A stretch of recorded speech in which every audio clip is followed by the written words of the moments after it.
Hello दोस्तों, मैं Sunil Sutar, junior account assistant in Indian railway, आप सभी का अपने यूट्यूब चैनल एसएस क्लासेस पे स्वागत करता हूं। तो दोस्तों, आज अपने जो भी सीरीज चल रही है एनटीपीसी की, इसका अपने करेंगे आज सीवीटी 1 की सीरीज चल रही है 11 जनवरी की फर्स्ट शिफ्ट का एग्जाम अपने आज करेंगे। इससे पहले दोस्तों 28 दिसंबर से लेके जो भी 10 जनवरी तक एग्जाम हुए थे उन सभी को अपने कवर कर लिया है। और एनटीपीसी की सीरीज इसमें सीवीटी 1 के नाम से प्लेलिस्ट बनी हुई है, उसमें आपने अगर टेस्ट नहीं लगाए हैं तो जाके टेस्ट लगा सकते हैं। इसके अलावा दोस्तों एएलपी के सीवीटी 1 और सीवीटी 2 के टेस्ट अगर नहीं लगाए हैं तो आपके यहाँ पे प्लेलिस्ट बनी हुई चैनल पे, यहाँ पे जाके और अपने पुराने टेस्ट जो भी बच्चे हैं वो लगा सकते हैं। तो चलिए क्लास को स्टार्ट करते हैं। दोस्तों, जो एएलपी की तैयारी कर रहे हैं वो ये एनटीपीसी वाली सीरीज जरूर लगाना। आप देख लेना, जब आप एग्जाम दे के आओगे तो आपको पता चलेगा कि सर बहुत फायदा हुआ है हमें एनटीपीसी की सीरीज का, क्योंकि इसमें लेवल अच्छा है इन दोनों के मुकाबले। पहले आप ये दोनों लगाओगे, उसके बाद इस पे आना, ताकि आपका सिंपल लेवल कवर हो जाएगा यहाँ से और फिर एडवांस लेवल यहाँ से कवर हो जाएगा। तो जब पेपर में आप करोगे ना तो आपको यकीन होगा बढ़िया तरीके से आपके सारे क्वेश्चन अटेम्प्ट होंगे। ठीक है, तो चलिए क्लास को स्टार्ट करते हैं। तो उससे पहले दोस्तों, अगर आप चैनल पे नए हो तो चैनल को सब्सक्राइब कर लो और बेल आइकन पे क्लिक कर लो, जिससे आपको वीडियो की नोटिफिकेशन समय पर मिल जाए। चलिए क्लास को स्टार्ट करते हैं। फर्स्ट क्वेश्चन दोस्तों, यदि ए अल्फा और बीटा बहुपद F X equal to X square minus 5x plus k शून्य इस तरह से है कि alpha minus beta equal to 1 देती है तो के की वैल्यू ज्ञात कीजिए। दोस्तों यहाँ से देखो, जब भी द्विघात समीकरण होती है इसमें अल्फा और बीटा दो मूल है, इन दोनों का योग क्या होता है माइनस बी अपॉन क्या होता है ए होता है। यहाँ पे देखो माइनस तो फॉर्मूले का है, यहाँ पर बी की वैल्यू ये होती है ए एक्स स्क्वायर प्लस का बी एक्स प्लस का सी होता है। एक्स का गुणांक होता है ये होती है बी की वैल्यू, तो बी की वैल्यू देखो कितनी है -5, तो आप यहाँ पे -5 पुट कर दो। ए की वैल्यू कितनी है 1 है, तो इसका मतलब आपकी वैल्यू कितनी आ गई 5 आ गई। तो alpha plus beta equal to कितना आ गया 5। Alpha minus beta equal to कितना दिया हुआ है 1। इन दोनों को सोल्व करोगे, अल्फा की वैल्यू निकालनी है, इसका मतलब पहले वाला निकालना है, तो इन दोनों को ऐड करो और 2 का डिवाइड कर दो। 5 और 1 6, 6 में 2 का भाग दिया 3 आ गया। बीटा की वैल्यू निकालनी है दूसरे वाले की, तो इसको माइनस कर दो। 5 में से 1 गया 4, 4 में 2 का भाग दिया 2 आ गया। अब देखो के की वैल्यू निकालनी है दोस्तों, के ये रहा। अब देखो इसके अंदर एक फॉर्मूला होता है alpha into beta equal to होता है दोस्तों सी अपॉन ए। अब देखो सी की वैल्यू क्या है के है, अल्फा बीटा क्या है 3 और 2, 3 दुए 6 हो जाएगा। सी की वैल्यू कितनी है के है, अपॉन में ए की वैल्यू 1 है, क्रॉस मल्टीप्लाई करोगे तो के की वैल्यू कितनी आ गई 6 आ गई है। नेक्स्ट, अजय सुनील और कृष्णा और सुमित अच्छे दोस्त है, उन्होंने 15,000 रुपये में प्रति माह के किराए पर एक घर लिया। दोस्तों 1 महीने की बात है, अजय 1 महीने में केवल 15 दिन रहता है घर पर, बाकी दिन के लिए वह अपने परिवार के साथ रहता है। कृष्णा और सुमित भी साथ काम कर रहे हैं, किंतु उन्होंने साथ मिलकर अपने किराए के तौर पर 10,000 रुपये का भुगतान करने का फैसला किया है। सुनील पूरा महीना घर में रहता है।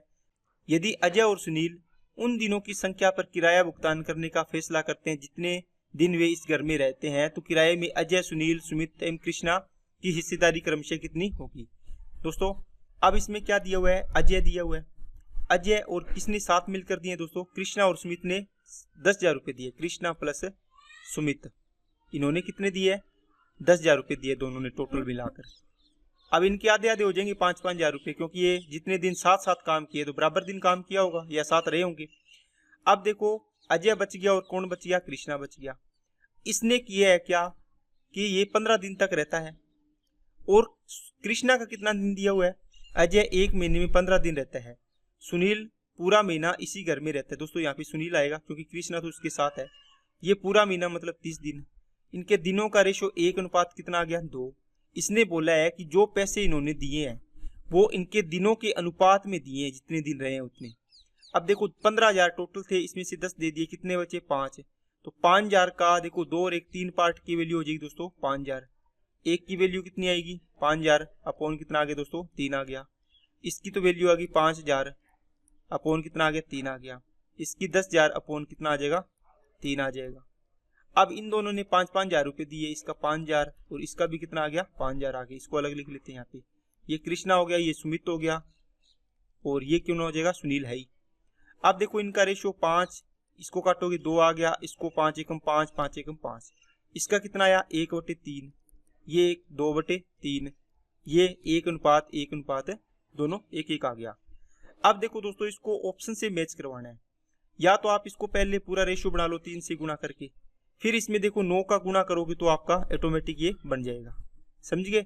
या फिर आप इसी से मिला के देखो इसका रेशियो, इसका इन तीनों का चारों का क्या ले लो, एलसीएम ले लो, 9 का गुणा करो इसमें तो ये कितना आएगा, इसको आप पूरा रेशियो बना लो 3 से गुणा करके, 1 आएगा, ये 2 आएगा, ये 3 एकम 3 आएगा, ये 3 एकम 3 आ गया, ठीक है। इसी प्रकार इसका कर लो, 9 से गुणा करोगे 1 रेशियो बचेगा, 9 का गुणा करोगे 2 बचेगा, फिर ये 9 का गुणा करोगे 3 एकम 3, 3 एकम 3 आ जाएगा, ये देखो। इसी प्रकार इसमें 9 का गुणा करोगे तो 3 3 9, 3 एकम 3 आ जाएगा, ठीक है। इस प्रकार आप इस वालों को कर सकते हैं। नेक्स्ट, निम्नलिखित वितरण के लिए P का अनुपस्थित मान ज्ञात करें जिसका माध्य 12.58 है। दोस्तों इनका मल्टीप्लाई करना एक फॉर्मूला होता है आपको निकालने का, क्या, मीन निकालने का, माध्य निकालने का। क्या होता है, समेशन fx अपॉन क्या होता है, समेशन f होता है। इसका मतलब हुआ दोस्तों, इस समेशन का मतलब हुआ कि जितने भी पद है इन सभी का एडिशन करना है, योग करना है। fx का मतलब f इंटू एक्स, देखो ये रहा x, ये रहा f, इन दोनों का गुणा। तो यहाँ भी जितने भी गुण आएंगे 5 इंटू 2 कितना आएगा, 10 आएगा, ये कितना आ गया 40, ये 80, ये 22 को 12 से करो, 12 दूना 24, 12 दूना 24 और 2 26, 264, ये 7p आ जाएगा, ये 20 चौके 80 आ गया, ये 25 दूना 50 आ गया। अब देखो इन सभी को जोड़ना है, fx कर दिया आपने, गुणा कर दिया, इनका कर दिया ना, इन सभी को जोड़ो, 10 और 40 50, 50 और 80 130, 130 और 264 है और 130 वो हो गया, और इधर ये 7p ऐड कर लेंगे, चलो ये 130 हो रहा है तो इसको 260 कर दो, तो ये हो गया 12 और ये हो गया 524, तो 524 प्लस का 7p डिवाइड बाई f जोड़ो, 2 7 15 37, 37 और 7 44, 44 और 4 48 और 2 50, ठीक है, इक्वल टू माध्य कितना दिया हुआ है 12.58। अब इसको क्रॉस मल्टीप्लाई करके सोल्व करना है, p की वैल्यू आ जाएगी दोस्तों, 50 से गुणा करोगे, देखो नीचे 100 आएगा, 2 अंक हटा गए, ये गुणा इधर ले आओ 50 को, इसको मैंने यहाँ से हटा दिया, इसको 2 से कर दिया, 2 से इसको डिवाइड करो, 2 6 12, 2 2 4, 2 9 18। अब देखो 629, ये इक्वल टू 524 इधर आके माइनस होगा, इक्वल टू में 7p बचेगा, इसको किया तो 5, ये 0, ये 1, इक्वल टू में 7p, 7 को काटो कितने आएगा, 7 एकम 7, 7 5 35, मतलब p की वैल्यू कितनी आ जाएगी 15। नेक्स्ट, एक बस 20 मिनट में 5 किलोमीटर दूरी तय करती है, यदि इसकी चाल 3 किलोमीटर प्रति घंटा कम कर दे तो उसी दूरी को तय करने में बस द्वारा लिया गया समय कितना होगा, ज्ञात करना है। दोस्तों पहले स्पीड ये है, इसका मतलब 5 किलोमीटर की स्पीड 20 मिनट में तय करती है, ये मिनट है, घंटे में चेंज करेंगे तो 60 डिवाइड करेंगे, ये 60 ऊपर चला जाएगा, इसको काटा कितना आ गया 15, इसका मतलब इसकी स्पीड कितनी थी 15 किलोमीटर प्रति घंटा, ये तो इसकी थी स्पीड। अब 3 किलोमीटर प्रति घंटा कम कर दी, कितनी होगी 12, इसका रेशो बनाया 5 अनुपात कितना बनेगा 3 बनेगा, 3 चौक 5 15 और 3 चौके 12, 4 बनेगा। अब ये स्पीड का रेशियो है तो इसका टाइम का रेशियो क्या हो जाएगा दोस्तों, उल्टा हो जाता है, 4 से कितना हो गया 5। अब कहता है 20 मिनट में 5 किलोमीटर दूरी तय करता है, मतलब ये स्पीड थी, ये दूरी। अब इसका मतलब इस कितने मिनट है, 4 की वैल्यू 20 मिनट दे रखी है, कितने गुना है 5 गुना। आपको पूछा है अब कितना समय लगेगा 5 गुना, इसका भी कर दो, 25 मिनट लगेंगे इसको, ये आंसर आ गया। नेक्स्ट, इसको सोल्व करना है दोस्तों, देखो यहाँ पे दोनों चीजें सेम है, इसका पॉइंट हटाओगे तो ऊपर 1000 आ जाएगा, ओके, ये इससे कट जाएगा पूरा। इसी प्रकार इसका पॉइंट हटाओगे तो नीचे कितना आ जाएगा 10 आ जाएगा। अब देखो x की वैल्यू ये रही है, ये x इधर वाली साइड ले जाओ, ओके, 154 डिवाइड बाई कितना हो जाएगा 1000 तो उधर से आएगा और 1 0 यहाँ पे है 10, तो कितना हो जाएगा 10,000। अब इसमें पॉइंट लगाओगे तो 1 2 3 4 अंक का है, तो 4 अंक इसी में बनेंगे, इसमें से आंसर हो जाएगा। नेक्स्ट, एक निश्चित दूरी तय करने के लिए a और b की चाल का अनुपात 4:5 है दोस्तों। a और b की स्पीड का रेशियो है दोस्तों 4:5। यदि a गंतव्य तक पहुंचने में b से 20 मिनट अधिक लेता है, इसका मतलब इनका टाइम का रेशियो कितना हो जाएगा 5:4, ये टाइम का रेशियो हो गया। 20 मिनट अधिक या कम लेते हैं, इसका मतलब डिफरेंस दिया हुआ टाइम का, ये टाइम का रेशियो है, तो इसका डिफरेंस कितना 1 की वैल्यू कितनी 20 मिनट। कहता है a द्वारा लिया गया समय, a का समय कितना 5 पार्ट, तो 5 की वैल्यू कितनी हो जाएगी 20 5 100 मिनट आ जाएगा। ये दोस्तों मिनट में है, 60 मिनट से डिवाइड कर दोगे तो ये घंटे में हो जाएगा। कितना आएगा, ये 5/3 इसका आंसर आ जाएगा। नेक्स्ट, 3 महीनों के लिए 16% की वार्षिक दर पर 12,000 रुपए की धनराशि पर मिलने वाले चक्रवृद्धि ब्याज की गणना कीजिए। ब्याज की गणना त्रैमासिक चक्रवृद्धि आधार पर की जाती है। दोस्तों देखो 16% वार्षिक का मतलब हो गया 12 महीने की दर है, आपको तो 3 महीने की चाहिए, तो 3 एकम 3, 3 चौके 12, 4 से इसको काटा 4%। इसका मतलब जो फर्स्ट 3 महीने का क्वार्टर है ना, 3 महीने के क्वार्टर बना दिए इसने, बन गए ना, 3 महीने का, फिर 3 का, फिर 3 का, फिर 3 का, पूरा साल हो गया। ये कहता है पूरे साल की 16% है, तो इस फर्स्ट पार्ट 3 महीने की कितनी आएगी, 4% आएगी। आप बताओ इसके अंदर आपको कितना ब्याज मिलेगा, 4% मिलेगा। तो 12,000 का 4% आपको निकालना है, कितना आ जाएगा दोस्तों, 480 रुपये आंसर आ जाएगा। नेक्स्ट, एक त्रिभुज है DE समांतर है दोस्तों किसके, BC के। अब देखो AD और इसका रेशियो है 3:5। AD और DB का AC बराबर कितना है, 5.6। तो AE बताओ। तो दोस्तों अगर ये रेशियो बराबर है, इसी प्रकार आपके पास ये चीजें होती है, ये ट्राइंगल है, ये अगर ये दोनों भुजाएं अगर समांतर है अगर, तो क्या होगा, ABCD इनका रेशियो और इसका यहाँ से यहाँ तक और इसका यहाँ से यहाँ तक का रेशियो सेम होगा। अब आपने यहाँ से A से D तक लिया है, फिर A से B तक लिया है, तो इधर भी A से C यहाँ तक लो, D से A से E तक, और फिर A से यहाँ C तक लो, है ना। तो इसका रेशियो दिया, इसका ये 3 है तो ये भी 5 होगा, ये 3, ये 3, ये 5, ये 5।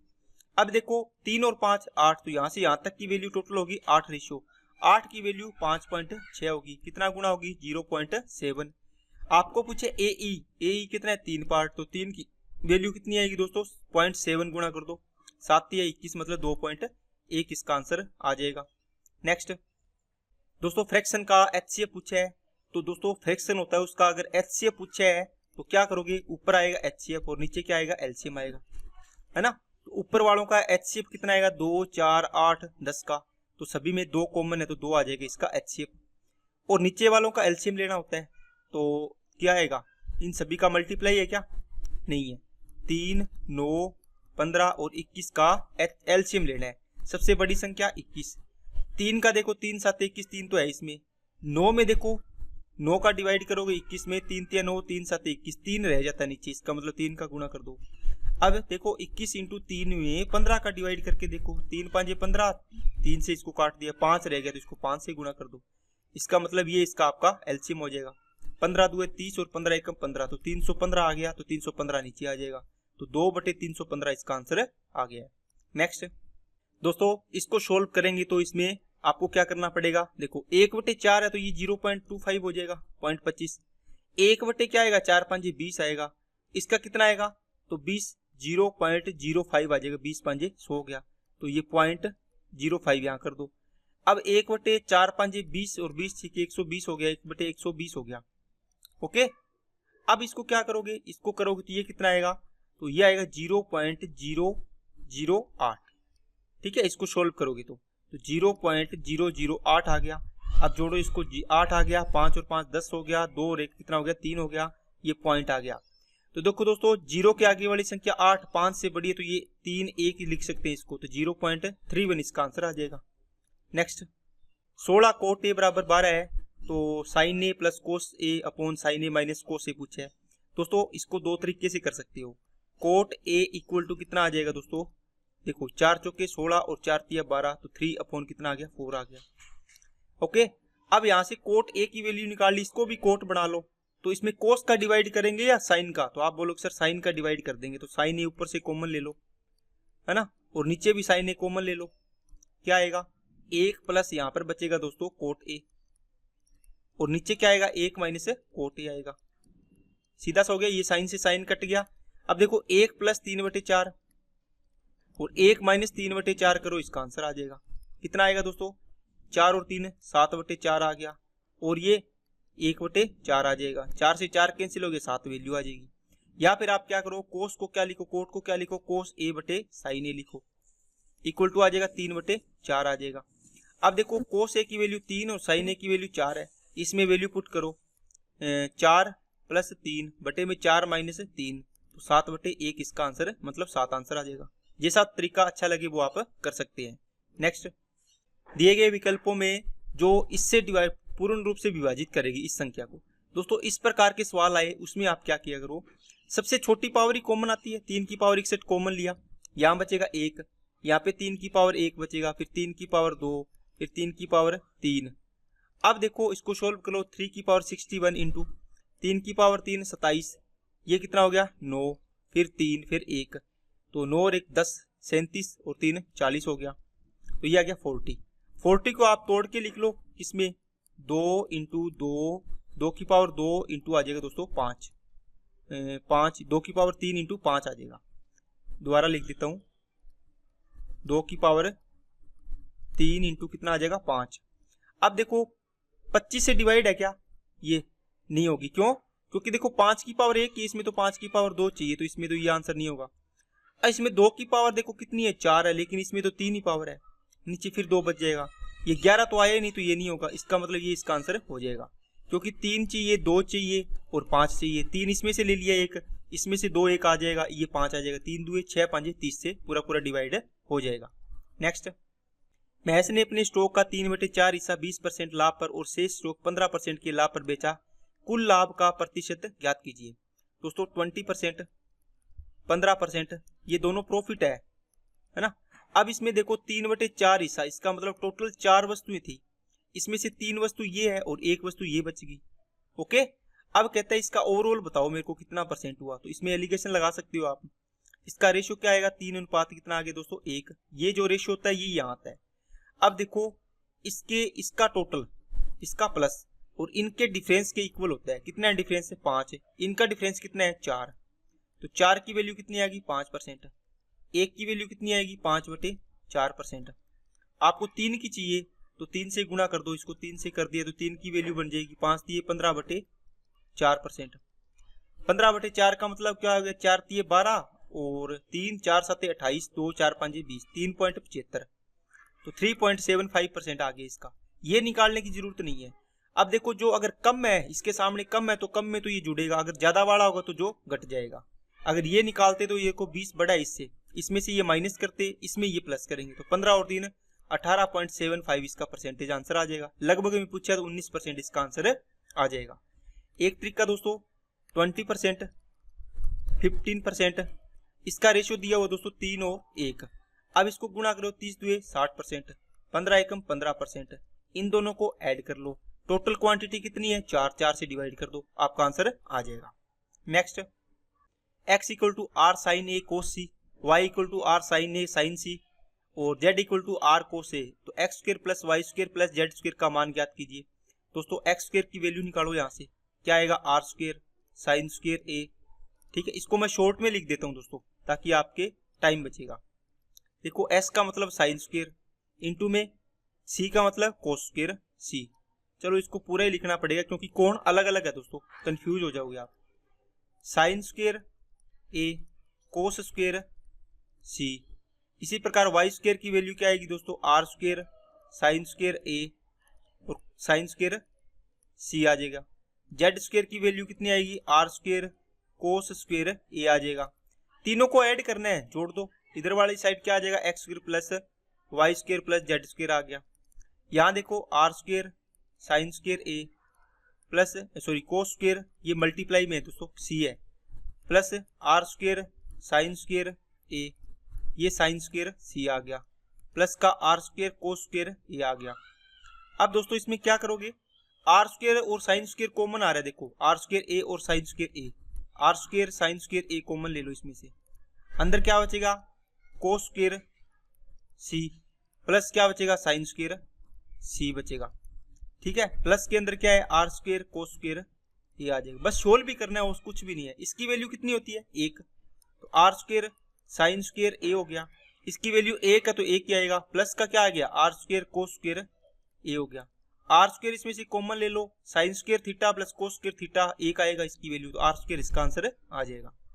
चलिए नेक्स्ट पे, वह छोटी से छोटी पूर्णांक संख्या ज्ञात कीजिए जिसे इसके 5:6 की दोनों संख्याओं से घटाने पर प्राप्त अनुपात 17:22 से कम होता है। दोस्तों मान लो 5 और 6 कोई रेशियो था, आपने कोई संख्या x घटाई, इसमें से कहता है ये इससे छोटा होना चाहिए, किससे 17:22 से, 17/22 से कम होना चाहिए। दोस्तों क्रॉस मल्टीप्लाई करो, 22 5 110, 22 एकम 22x less than 17 6 102 minus 17x। अब देखो ये 22x इधर लेके आओगे तो प्लस का 5x बचेगा, ये इधर जाएगा तो कितना बचेगा दोस्तों, 8 बचेगा, है ना, लेस देन है ये। तो ये 5 आएगा तो x इसके आगे तो 8 बटे आ गया 5, तो 5 एकम 5 5 6 30 लेस देन x। अब देखो x बड़ी होनी चाहिए इस संख्या से, इसका मतलब ये है। तो पूर्णांक संख्या पूछी है, पूर्णांक का मतलब पूरी संख्या, ऐसे नहीं है कि 1.7 कर देंगे, पूर्णांक नहीं है ये डेसिमल है। तो इससे जस्ट आगे वाली पूर्णांक संख्या कौन सी आएगी, 2 आएगी, तो 2 आंसर हो जाएगा इसका। ओके नेक्स्ट, यदि एक संख्या के 2/3, मान लो कोई भी संख्या दोस्तों x, इसका 2/3 आपने कर दिया, 2/3 में से 70 घटाया तो 2/3 में से 70 माइनस कर दिया, तो प्राप्त परिणाम 30 और उस संख्या के 1/4, उस संख्या का 1/4 1/4 होगा, इन दोनों के योग के बराबर है, तो आपने योग के बराबर कर दिया। ठीक है, तो ये हो जाएगा 2xy 3 और ये इधर आएगा तो क्या बचेगा xy 4। अब देखो 70 इधर जाके प्लस 30 हो जाएगा तो 100 हो गया, 4 दूनी 8x 3x divide by 12 equal to में 100, ये कितना बचेगा 5x, तो x बराबर कितना आएगा 100 इंटू 12 डिवाइड बाई कितना आ गया 5 से काटा 20, 12 दूना 24 तो 240 इसका आंसर आ जाएगा। नेक्स्ट, यदि एक परीक्षा में 370 छात्र शामिल हुए जिनमें से 352 पास हो गए, उत्तीर्ण छात्रों का परसेंटेज बताना है। तो दोस्तों 352 पास हुए हैं, कितने में से 370 में से, गुणा में 100% में से बताओ कितना हो गए पास परसेंटेज। अब देखो 0 से 0 कैंसिल, ये बनेगा दोस्तों 352, इसके साथ 0 गुणा कर दो 10 का, नीचे 37। अब इसमें डिवाइड करके देखो कितने पे जाएगा, कितने पे जाएगा, देखो 37 और 35 नजदीक है, इसका मतलब 9 पे जाएगा, तो 9 3 27, सारे 9 वाले ऑप्शन है ना, 9 के नजदीक है, तो 9 3 27 हो गया और 9 7 63 हो गया, 3 13 और 333, तो ये 9 बार गया, 333 हो गया, 352 कितना बच गया, 17 और 2 19 बच गया 190, तो 37 5 185 होते हैं क्या, कितने होते हैं 37 5 185, तो 95% के लगभग इसका आंसर आ जाएगा। ठीक है दोस्तों, चलिए नेक्स्ट पे, यदि दो संख्याओं का योग 17 उनके वर्गों का योग 145, तो संख्याएं दोस्तों ऑप्शन से हो जाएगा ये सवाल। तो दो संख्याओं का योग है दोस्तों कितना 17, इनके वर्गों का योग कितना है दोस्तों 145। अगर इसको बेसिक से करोगे तो क्या करोगे, x प्लस वाई का होल स्क्वायर किया, बराबर में क्या आएगा x square plus y square plus 2xy, यहाँ से x प्लस वाई की वैल्यू 17 का square 289, x square plus y square की value 145 plus 2 into x y की वैल्यू ज्ञात करनी है। ओके, तो ये थोड़ा लंबा जाएगा, आप क्या करो, देखो 11 और 6 17 17 17 17, ये तो फेल हो गया, सभी में लग रहा है। अब इनके वर्गों का योग 145 करके देखो, 11 का स्क्वायर 121 और 6 का स्क्वायर 36, देखो इकाई अंक 7 आ रहा है, इसका मतलब ये नहीं है। 8 का स्क्वायर 64 और 9 का स्क्वायर 81, 4 और 1 5 और ये कितना हो गया 145, तो ये आंसर हो जाएगा आपका। क्या बात समझ में आई क्या सभी को, बोलिए। ठीक है, तो इस प्रकार आप इस क्वेश्चन को आराम से कर सकते हैं। चलिए नेक्स्ट पे, साधारण ब्याज की 6% वार्षिक दर पर निवेशित एक धनराशि को अपने मूल्य में 50% की वृद्धि करने के लिए कितना समय लगेगा। दोस्तों 50% है, इसको आप डायरेक्ट 6% से डिवाइड करो, कितना समय लगेगा, 6 8 48, 6 8 48 और 2/6, तो 2 एकम 2 2 3 6, तो 8 से 1/3 वर्ष इसका आंसर आ जाएगा। नेक्स्ट, 21 सेंटीमीटर भुजा वाले घन से बनाए जा सकने वाले सबसे बड़े गोले का आयतन ज्ञात कीजिए। दोस्तों घन अगर है 21 सेंटीमीटर भुजा वाले, ठीक है, तो जो घन की भुजा होगी उतना उसका क्या हो जाएगा, बताओ, उसका व्यास हो जाएगा, किसका, गोले का। इसकी त्रिज्या कितनी हो जाएगी, तो आधी हो जाएगी 21 की, 21/2। इसका आयतन पूछा है, तो आयतन क्या होता है, v volume, 4/3 pi r cube होता है, तो 22/7, आर क्यूब का मतलब 21/2 21/2 21/2। ओके, 3 7 21, 4 से 4 कट गया, 2 एकम 2 2 से क्या 11 आ गया। 21 का स्क्वायर 441 को 11 से गुणा करना है। 11 की ट्रिक पता है दोस्तों, 1 4 और 1 5, ये 8 आ गया और ये कितना आ जाएगा 4, तो 4851 इसका आंसर आ जाएगा। नेक्स्ट, एक नदी पर बनाया गया एक पुल नदी तट के साथ 45 डिग्री का कोण बनाता है, जैसा कि दिए गए चित्र में दर्शाया गया है। यदि पुल की लंबाई 150 मीटर है तो नदी की चौड़ाई ज्ञात कीजिए, मतलब कितनी है। दोस्तों इसमें देखो 45 डिग्री कोण ये दिया है, बिल्कुल आसान सवाल है। देखो ये चीज दी हुई है, ये आपको 90 डिग्री है, ये 45 कोण है, तो ये कितना हो गया 45 होगा। अब देखो इसका रेशियो दोनों कोण बराबर है, इसका मतलब इसके सामने की भुजा 1 है, तो इसके सामने की भुजा भी देखो कोण बराबर है, तो भुजाएं भी बराबर होगी। ये कितना होगा √2 होगा। आपको पूछा है नदी की चौड़ाई, देखो ये पूछा है आपको, मतलब एक रेशियो की वैल्यू पूछी है, तो कितनी आएगी। देखो नदी की चौड़ाई दोस्तों √2 की वैल्यू दी हुई है, ये देखो यहाँ से यहाँ तक, इसको यहाँ से यहाँ तक देखो 150 दिया हुआ है, तो √2 की वैल्यू दी हुई है 150, 150, 150 वैल्यू दोस्तों √2 की। आपको एक की वैल्यू चाहिए, इससे डिवाइड करेंगे एक की वैल्यू आ जाएगी, तो ये आ जाएगा 75/√2। ठीक है, सोल्व भी करना है, इसका आंसर आ जाएगा। नेक्स्ट, धातु के घनाभ की भुजाएं 50, 40 और 32 है। इस घनाभ को पिघलाकर घन में परिवर्तित किया। दोस्तों घनाभ को किसमें बनाया है, घन बनाया है। इसका मतलब क्या होगा दोस्तों, दोनों का आयतन बराबर होगा, घनाभ का आयतन बराबर होगा घन के आयतन के। इसका आयतन मतलब LBH होता है, तो क्या आएगा 50 × 40 × कितना आ जाएगा 32 आ जाएगा, बराबर घन का आयतन क्या होता है A³ होता है, इसके बराबर कर दो। तो A³ बराबर इतना है, तो A की वैल्यू कितनी आएगी दोस्तों, क्यूब रूट करोगे इसका, 50 को किया तो ये कितना हो गया 5 × 4 = 2000 और 32 × 2 = 64, तो ये दोस्तों कितना आ जाएगा 40 सेंटीमीटर, तो ये हो गया 64,000। A की वैल्यू कितनी आ जाएगी दोस्तों, यहाँ से आ जाएगी इसकी 40, क्यूब रूट करना है ना, तो 64 का क्यूब रूट कितना आ गया 4 आ गया, और 1000 का क्यूब रूट कितना आ गया 10 आ जाता है। 40 आपको क्या पूछा है, आपको पूछा है घन का पृष्ठीय क्षेत्रफल क्या होता है 6a² होता है, तो 6 × A की वैल्यू कितनी है 40, 40 का स्क्वायर 1600, 1600 को 6 से गुणा किया 96 आंसर आ जाएगा। नेक्स्ट, एक संख्या जब 5 से डिवाइड की जाती है तो शेषफल 3, जब इसी संख्या के वर्ग को 5 से विभाजित किया जाता है तो शेषफल क्या आएगा। दोस्तों अगर सेम संख्या से डिवाइड कर रहे हो ना, तो इसका जो रिमाइंडर आया था उसका जो संख्या के साथ कर रहे हो है ना, से स्क्वायर कर रहे हो, तो इस रिमाइंडर का स्क्वायर कर दो, इसको भी 5 से डिवाइड कर दो, तो 3 × 9 डिवाइड बाई 5, 5 × 5, रिमाइंडर कितना बच गया 4, तो आंसर आ जाएगा दोस्तों 4। नेक्स्ट, यदि कोई छात्र किसी संख्या की 4/3 के बजाय 3/4 से गुणा कर दिया तो जो त्रुटि हुई है उसका परसेंटेज बताओ। इससे करना था, ये गलत कर दिया, इन दोनों का रेशियो निकाल लो, 4 × 4 = 16, 3 × 3 = 9।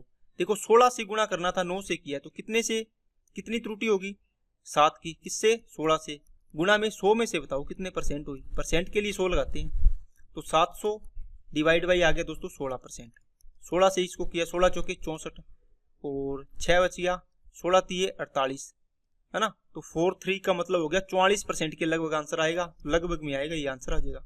नेक्स्ट, वह छोटी से छोटी संख्या ज्ञात करें जो 12, 16, 24, 32 से पूर्णतः विभाजित है।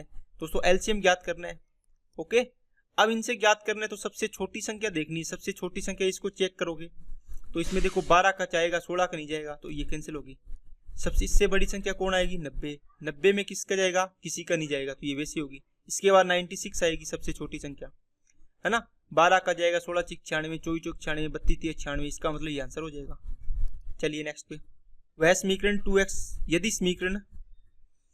समीकरण 2x + 3y + 11 = 0, 6x + ky + 33 = 0 संपाती है। दोस्तों संपाती क्या होती है, a1 divide by a2, b1 divide by b2 और c1 डिवाइड बाई c2 होता है। ओके, अब इन दोनों में रख लो, इसकी c2 होगा तो इसकी k की वैल्यू आ जाएगी। तो देखो a1 कितना है, ये 2, a2 कितना है 6, तो ये आगे नीचे, फिर b की वैल्यू आ गई, b1 की वैल्यू कितनी आएगी दोस्तों 3 आएगी, b2 कितना आएगा, इसमें k है, इन दोनों को सोल्व कर लो, यहाँ से k की वैल्यू आ जाएगी, या आप इसके आगे वाला लिखोगे, इन दोनों को सोल्व करोगे तो भी आ जाएगी, इन दोनों को सोल्व करोगे तो भी आ जाएगी, तो जो मर्जी करना है सोल्व कर लो। 2 × 3 = 6, क्रॉस मल्टीप्लाई किया कितना आ गया 3 × 3 = 9, k की वैल्यू 9 आ जाएगी। नेक्स्ट, एक कंपनी नगद खरीद पर 5% छूट देती है यदि एक बाइक का अंकित मूल्य 75,200 है।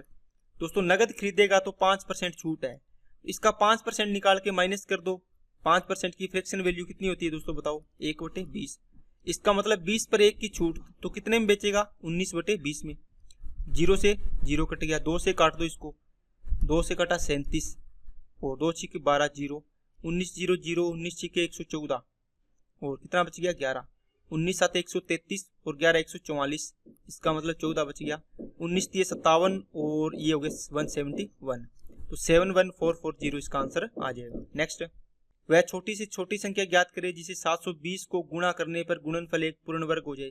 दोस्तों सबसे पहले 3 से करके देखो, 72 216 मतलब 2160 आएगा, ये पूर्ण वर्ग नहीं है। 4 से करोगे तो कितना आएगा, 7 चौक 0, 4 दूनी 8 और 4 7 2880, ये भी पूर्ण वर्ग नहीं है। 5 से करोगे 72 5 कितना हो गया, कितना होगा दोस्तों, 36 हो गया क्या। देखो इसको 5 से गुणा करना है, 5 7 35, 5 दूनी 10 तो 3600 आएगा। देखो 3600 परफेक्ट स्क्वायर होता है कि नहीं होता, तो ये आंसर हो जाएगा आपका, इससे करना है गुणा। बाकी अगर आपको बेसिक करना हो तो क्या करते हैं, इनके फैक्टर करते हैं दोस्तों। इसका आएगा 2 से करोगे, 2 से किया 360, 2 से किया 180, 2 से किया 90, 2 से 45, फिर कितने से जाएगा, 3 से 15, 3 से 5 और 5 से 1। अब देखो इसमें 2 का पेयर बन गया, इन दोनों का 2 2 का पेयर बन गया, ये अकेला रह गया। ये इसके साथ क्या संख्या गुणा करोगे आप बोलो सर 5 के साथ एक पेयर और होगा ना 5 का, तो ये पूरा पूरा परफेक्ट बन जाएगा, तो ये 5 आंसर आ जाएगा। नेक्स्ट वितरण माध्य दोस्तों, ये सवाल खुद को करना चाहिए आपको। समेशन एफ एक्स अपॉन क्या आएगा, समेशन एफ आएगा, इसका मीन आ जाएगा। अभी करवाया था ना, इनका गुणा करना है, कितना आएगा 20, ये 48, ये 14 7 98, 11 8 88, 9 3 27, इन सभी को जोड़ के इनकी फ्रीक्वेंसी का डिवाइड करना है, फ्रीक्वेंसी को जोड़ लेना। ठीक है, इसका आंसर कमेंट बॉक्स में कमेंट करना है ताकि मुझे भी पता चले कि आप पूरी क्लास को अच्छे से देख रहे हो। ठीक है, चलिए नेक्स्ट पे। a equal to √3 + 1 upon √3 - 1, b equal to √3 - 1 upon √3 + 1, a square plus b square minus का 4 का मान ज्ञात कीजिए। दोस्तों इसको लिखने का तरीका क्या होता है, इसको a प्लस b का होल स्क्वायर होता है ना, इसको लिखते हैं अपने a square plus b square plus का 2ab। इसी चीज को देखो मैं लिखूंगा तो इसको इधर ले गया मैं, है ना, इसकी जगह मैं ये लिख दूंगा a प्लस b का होल स्क्वायर माइनस का 2ab और माइनस का 4, तो ये फॉर्मूले वाला है, इसकी जगह लिखा है मैंने ये चीज इतनी, है ना, इसको इधर लेके आओगे तो बन जाएगा। अब देखो a प्लस बी का क्या करोगे, देखो a प्लस बी निकालोगे तो एक इसकी फॉर्म क्या होती है, a प्लस बी की वैल्यू कितनी आएगी, इस प्रकार की। देखो p, देखो ऊपर नीचे नेगेटिव है, यहाँ पे ऊपर नेगेटिव में है नीचे पॉजिटिव में, चीज सेम है, p बाई क्यू और q बाई p है। इसमें क्या होता है 2 into P square plus Q square होता है, और अपॉन में क्या होता है पी स्क्वेयर माइनस का क्यू स्क्वेयर होता है। ये इसका फॉर्मूला होता है अगर इसको ऐसे जोड़ना हो तो, a प्लस बी की वैल्यू अगर घटाना हो तो इसका अलग फॉर्मूला होता है। a प्लस बी कितना आएगा दोस्तों, 2 इंटू आएगा पी स्क्वेयर का मतलब क्या हो गया, √3 का स्क्वेयर 3, क्यू का मतलब 1 का स्क्वेयर 1 हो गया, और नीचे 3 माइनस 1 हो जाएगा, ये 2 बचेगा, 2 से ये 2 कट गया तो ये 3 और 1 कितना आ गया 4, तो 4 चौके इसकी वैल्यू आ गई a प्लस बी की 16 माइनस 2 इंटू ए बी की वैल्यू बताओ कितना आएगी। दोस्तों ऊपर नीचे इनको गुणा करोगे a इंटू बी को, ये a है और ये b, तो इसकी वैल्यू आएगी दोस्तों 1। देखो इनको गुणा करो, ये कट जाएगा, ये आपस में कट जाएगा, 1 आएगा तो ये 1 आ गई, माइनस का कितना है 4, तो 16 में से ये 4 और 2 6 जाएगा तो कितना आ जाएगा 10, इसका आंसर आ जाएगा। नेक्स्ट 6 सत्रों के लिए a और e के कुल प्राप्तांक प्रतिशत का लगभग परिपूर्ण अंतर ज्ञात कीजिए। लगभग में पूछे दोस्तों, a का ये रहा और e का ये रहा, इनका टोटल करना है और 6 के डिवाइड करेंगे तो वो परसेंटेज आ जाएगा आपका। ठीक है, तो जोड़ो इसको, 4 9 13, 13 और 3 16, 16 और 8 24, 26, 26 और 6 32, 3 3 और 8 11, 11 और 7 18, 18 और 7 25, 25 और 7 32, 7 39 और 7 46, तो 462% अपॉन कितना आएगा 6, इतना परसेंटेज आ जाएगा। इसको करो 6 7 42, 6 7 42, 77% आ गया। इसको करो ऐड, 6 और 6 12, 13 14 23, 23 और 2 25, कितना आ गया 2, 2 और 9 11, 11 और 8 19, 19 और 8 27, 34 41 और 6 47, तो 475 आ गया, डिवाइड बाई 6। इसको डिवाइड करो, 6 7 42, 5 बचेगा 6 नीम 54, ये 79% के लगभग आ गए। इनका डिफरेंस कितना आएगा 2% का, तो ये आंसर आ जाएगा। नेक्स्ट 1 से 6 70 तक किस छात्र के सुधार का प्रतिशत अधिकतम रहा। दोस्तों 1 से 6 तक, सबसे पहले आप a का b का चेक कर लो। देखो 55 से ये कितना हो रहा है 69, ठीक है, किसका b का, तो कितने की वृद्धि हुई है 14 की, कितने पर 55 पर, गुणा में 100 में से करके देखोगे इसको। देखो 14 एकम 14, 14 चौकी 56, 4 के लगभग जा रहा है, 4 से काटोगे ये 25% वृद्धि आई है। इसी प्रकार इसको चेक करो, ये चेक कर लिया, इसका कितना आ गया 25%। ए का चेक करो, जो ऑप्शन में उसके अकॉर्डिंग चेक कर लो, ए का चेक कर लो, फिर ए का कितना आएगा 74 से 86 हो गया, तो 14 की वृद्धि, 74 पर 14 की हुई है क्या, नहीं सॉरी 12 की, इंटू में 100 में से कितनी आएगी। अब देखो 12 6 के बेहतर 6 के लगभग हो जाएगा, और 16 6 96 मतलब ये आएगा दोस्तों 16% के लगभग। ए की वैल्यू आ गई दोस्तों 16% के लगभग। अब देखो इसके बाद ई का चेक करोगे, इसके बाद किसका करना है, सी का। तो सी का चेक करके देखो 40 से कितना आ रहा है 66, तो 20 और 40 और 20 मतलब 26 की वृद्धि हुई है किस पर दोस्तों, 40 पर। 100 में से बताओ कितनी हुई है। ओके, 0 से 0, 2 से, और ये आ गया 13, तो ये आगे दोस्तों 6.5 मतलब 65% की वृद्धि हुई है। आप सभी में देखोगे ना सबसे ज्यादा इसी में वृद्धि हुई है, तो ये आंसर हो जाएगा इसका। नेक्स्ट, 60 छात्रों के समूह में 65% ने अपने लिंग को पुरुष के तौर पर उल्लेखित किया और 30% ने अपने लिंग को महिला के तौर पर उल्लेखित किया। कितने छात्रों ने अपने लिंग का उल्लेख नहीं किया दोस्तों, 65 और 30 कितने हो गए टोटल 5, ये 95% हो गए। टोटल 100% होते हैं, है ना, टोटल 100% थे, इसमें से कौन हो गया, मेल फीमेल, है ना, और जो अदर बच गया इसको थर्ड जेंडर बोल सकते हो, जो भी है, इन दोनों को जोड़ा कितना बन गया 95। इसकी वैल्यू कितनी आएगी 5%। आपको पूछे ये 5% कितने हैं, टोटल 60 स्टूडेंट है दोस्तों, 60 का 5% करो कितना आएगा, 5 से किया 20 और 20 दिया 60 मतलब 3, इसका मतलब 3 स्टूडेंट ने उल्लेख नहीं किया। तो दोस्तों आज की क्लास में इतने रखते हैं, आज की क्लास अपनी कंप्लीट होती है, तो सारे के सारे क्वेश्चन कर लिए। बाकी अपने नेक्स्ट क्लास में नेक्स्ट पेपर के साथ मिलते हैं, और क्लास को पूरा देखा करो, वीडियो को अच्छे से आराम से इसको किया करो, ताकि सारे के सारे क्वेश्चन आपके हो जाए। वीडियो को रोक के पहले क्वेश्चन को सोल्व करने की कोशिश किया करो, ताकि आपको ज़्यादा से ज़्यादा फायदा हो। मेरे करवाने से कुछ नहीं होगा, आप देखते जाओगे तो, अगर आप खुद प्रैक्टिस करोगे तो फायदा होगा। तो दोस्तों आज के लिए इतने रखते हैं। अगर आपको वीडियो अच्छी लगी तो लाइक करना, चैनल को सब्सक्राइब नहीं किया तो चैनल को सब्सक्राइब करें, और बेल आइकन पे क्लिक जरूर कर लें, जिससे आपको वीडियो की नोटिफिकेशन समय पर मिल जाए। Okay, thank you.